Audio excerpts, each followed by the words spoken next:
What is up, guys? I do hope you're well, and today we're going to be tackling some more stories from r/Daddy Cringe. If you are new here, please consider hitting that like, that subscribe button, and maybe even that notification bell. And if you would like your story shared, post it on the Daddy Cringe subreddit and get involved. And with that being said, let's get started. This story is from Dino Pasta 99. Great username. I don't care if you just had a near-death experience, finish my story cover. Hello Daddy Cringe, before we start I just want to say that I watch your videos all the time and I really enjoy them. You know, I get cringy just reading those sort of bits for my own sake because like I'm the one who's reading it and it seems like, oh yeah, just big myself up a little. But I really do appreciate the comments, they mean a lot to me, so thank you very, very much. I posted this to r/choosingbeggars and r/entitledpeople as well, but then I heard you open the subreddit and thought you might enjoy it. Insert cheesy formatting apology here. A bit of backstory, about a month ago I choked on some food and had the most intense and insane panic attack of my damn life. I'll add a bit more info to what that was like at the end. As a result of the attack, I felt very unmotivated to do anything. I'm still trying to do some activities, walking, drawing, reading and etc. to try and bring back some motivation. An hour and a half after the attack, I get a message from some girl. It's been 4 hours since you've messaged me. Is my story cover finished yet? I do artwork for people who need story covers, profile pictures, etc. I was a bit taken back, as I was still trying to grasp onto the reality of what happened earlier. I responded with, oh no, sorry, I'm a bit in a panic state at the moment. It might be a bit longer than normal. Plus, my art takes a while to be finished and completed. She responds with, oh, I'm sorry, what happened? I give her the truth, that I was having a severe panic attack and I needed help calming down. Thankfully, my boyfriend was with me. She then responded with, and I quote, well, you were only choking. There's no need to worry the cover is going to take longer than a few hours. Are you fucking serious right now? I then send back, look, I do my art for free. I just nearly died. The least you can do is not complain about it.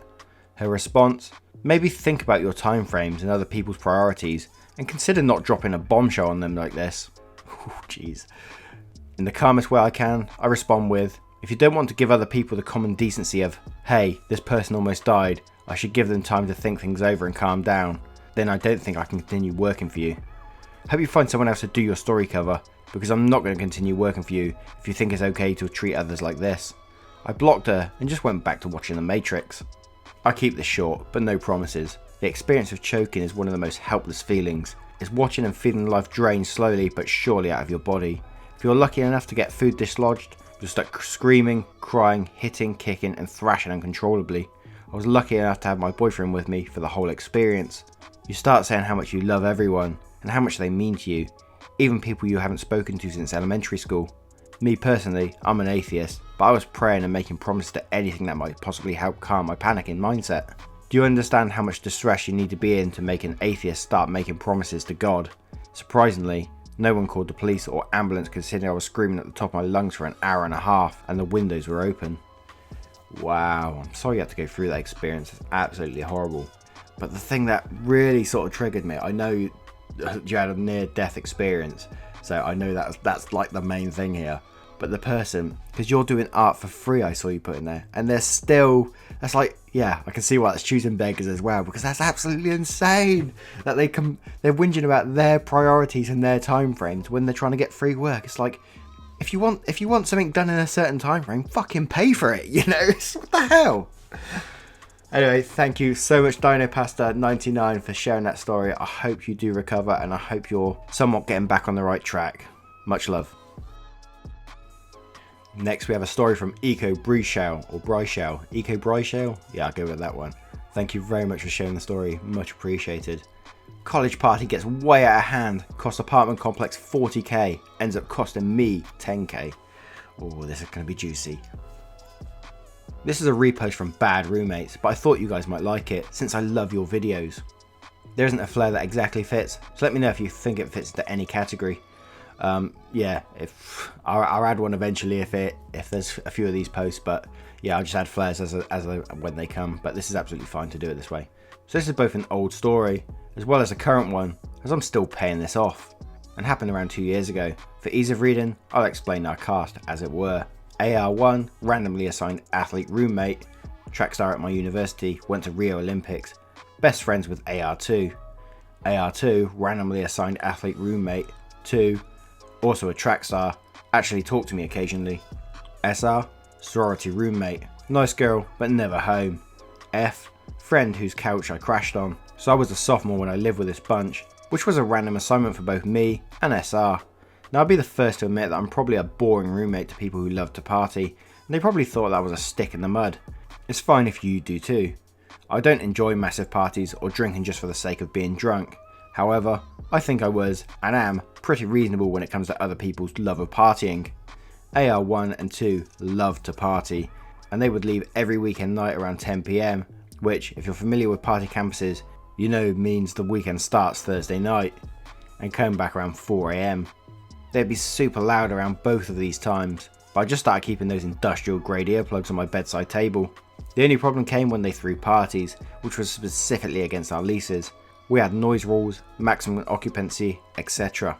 And there was nowhere to escape the noise from the party and drunk people. And before you ask why I didn't join in, I wasn't welcomed even if I wanted to. I slept in the tub wearing earplugs a few times. Private bathrooms, because the bathroom was the quietest place, relatively. When the party that this story is about happened, I decided to text F asking to crash on her couch. I had to work the following morning. I worked in a church nursery at the time, and this would allow me to actually sleep. It was lucky I did. AR1 and AR2 packed our tiny department with over 100 people.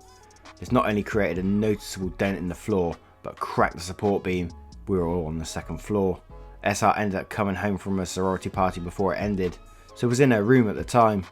When I came home the next day, the building manager was in my living room, rolling a water bottle into the dent. Needless to say, we were all evicted. I, with my mum and a campus lawyer, a very kind and supportive soul, provided the apartment complex with text showing my asking to stay in F's apartment, as well as various other documents. I ended up being the only roommate to simply be moved into another unit, while SR, AR1 and AR2 all had to move out and continue to pay rent. Now comes the really shitty part. AR1 and AR2 didn't take responsibility for the party, so almost exactly a year ago, after a year of stress, tears and worrying that they were going to sue me or my mum, I received a letter saying that I would either have to pay 10k or be sued for the full 40k, covered repairs, lost rent from downstairs apartment, legal fees, etc. So here I am, a year later, paying $270 a month for damage I was not involved in. The real kick in the teeth, if I had actually been there, my renter's insurance would have covered the damages. So there is my story of bad roommates. I'll admit to fantasies that their legs will snap while running, but beyond that, I just hope that karma will catch up to them. What? So, did I miss a part in there where they don't have to pay anything? I'm just scrolling back through the story at the minute. I'm like, have I missed something in this? Like, did they not have to pay a part of it as well? Or why aren't they paying the full amount? Why wouldn't they take them to court and have to pay the full amount? Because surely your text covers you that you weren't in the room at the time and your friend is a witness as that. What did they do? What did these other 2 people do? Or 3 people do? Oh, that's insane. But yeah, trying to squeeze 100 people into a small apartment. Sure, you must know that there's a weight limit in these rooms. Especially if you're on the second floor.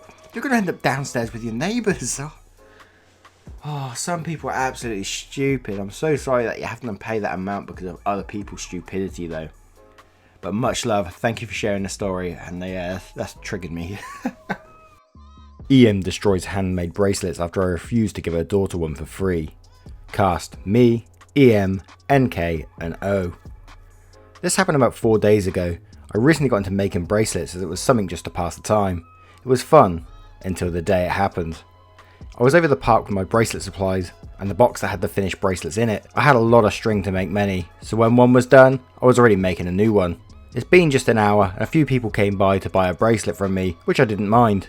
Needed to make up money for materials. Not even a few moments later, I see this woman who was obviously wearing way too much makeup to be just walking around. Her and NK approached. As NK started to browse the box, and EM was seated at a different table. Pick a few bracelets you like, $1 for each bracelet, or I can make a custom one. NK picked out some. I'll take these ones. That's wonderful. It's $3 for 3. NK pays and proceeds to put the bracelets on. Thank you, and runs off.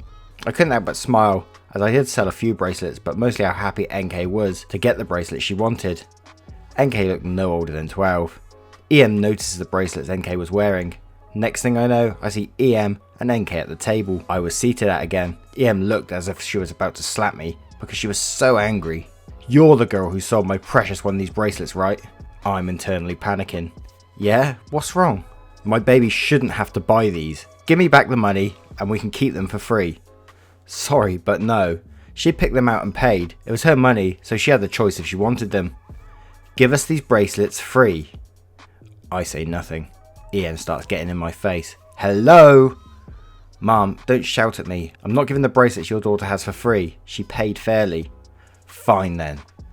After EM pulled NK away, I thought that was the end of it. Nope. Dead wrong. I was still there and sold a few more bracelets, just when EM came over, but without NK. EM looked as red as a tomato with anger when she approached me. "I hope you considered giving my precious baby those bracelets for free." "That isn't going to happen. She paid for what she wanted, not you." "Fine." EM then decided when I wasn't looking to pick up the small set of scissors I used to cut the strings, and then pick up a fistful of bracelets and start cutting them one by one. "Stop, you can't do that." "I can do whatever I want. Give my baby the bracelets for free." She continues to cut them up. "I said no, you crazy bitch, stop cutting the bracelets." "Not until you make my daughters for free." I had it at this point and took the scissors and put them into my pocket while yanking the handful she had out of her hand. She tried to slap me and I pushed her away and packed my things up. "You can't do that to me. Learn to respect your elders, young lady." "I'm not a kid, you stupid woman. I'm a grown adult. I was defending myself because you had a shit fit over me not giving you $3 back for something your daughter paid for. Leave me the hell alone." Just then, I see a police officer coming over and I sighed. Maybe he can defuse the situation before EM tries attacking me. "What's going on here?" "That woman there hit me and refused to give my precious baby free bracelets and then stole her money. Arrest her." I stand there silent. "Can I talk to you in private, OP?" "Sure." After he pulled me aside, I started to explain everything that went down, including the lies that she just said to try and making me look bad. We finished talking and we both walked back over, and EM has given me a smug look like she won. "Thank you for your time, OP. Tell your parents I said hello." "Gladly, officer." EM turned as white as a ghost when she realised I was friends with the officer. After her and O talked, she was forced to leave the park along with NK, who come running back over to tell me something while EM was practically yelling at the officer that I should be arrested for assaulting her. "I'm sorry about my mum. She can be like that sometimes." "It's alright." NK then left with EM, as EM flipped me off before getting in her car and leaving. Oh my word, but she still damaged your property. She still cut up a load of those bracelets. I know you can probably make them quite easily, but it's still not the point. That's something that you made and then she started destroying just because she wasn't getting her way. But it's nice to see, like, yeah, I don't think the kid's going to be the same way as that shitty person, you know? Thank you once again for sharing that story. And that is going to be it for this episode. Thank you very, very much once again, guys, for listening, taking time out of your day to sit there and listen to me talk absolute nonsense. Thank you very much, guys. Take care now. Goodbye.